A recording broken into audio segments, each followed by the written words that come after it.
As per the report given by Ministry of Statistics, India has recorded 7.8% growth of GDP in the first quarter. In fact, the expected rate was 6.5%. For the full year 2025-26, we expected a growth rate of 6.5%. It is at that time that this momentous growth recorded in the first quarter. This is really appreciable growth rate. This growth rate is counted for by better growth rate in the agricultural sector as well as in the tertiary sector. The agricultural sector recorded 1.5% growth rate in the 24-25 year, whereas in 25-26 year, agriculture has recorded 3.5% growth rate. That means more than doubling of the rate of growth. Similarly, in the tertiary sector also, growth rate is really improved. Now, at the same time, Donald Trump has imposed 50% tariff on India. On the one hand, we have to understand that we are the country with the largest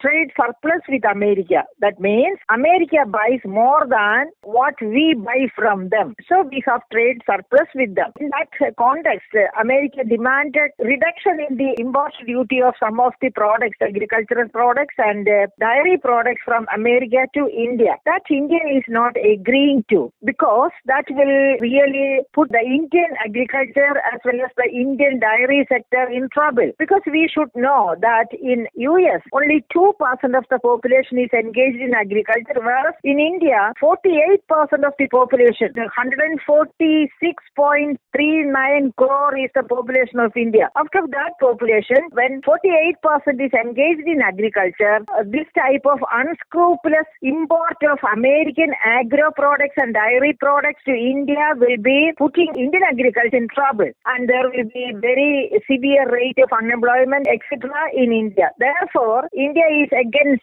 US importing their agro products and dairy products to India. That's why 50% tariff is imposed by Trump on India. However, our growth rate of 7.8% during this quarter of the year is appreciable, and Anand Nageshwaran reports that around 6.5% rate of growth will be recorded in the coming quarters as well. He says, because we have got trade relations, we are with the other countries like the UK, European Union, Soviet Russia, China, etc. And therefore, we will be able to diversify our trade with other countries even if our trade with US is coming down. And therefore, he says our expected rate of growth of 6.5% will be feasible during this particular year. Therefore, in fact, we need not be afraid of the Trump tariff rate of 50%.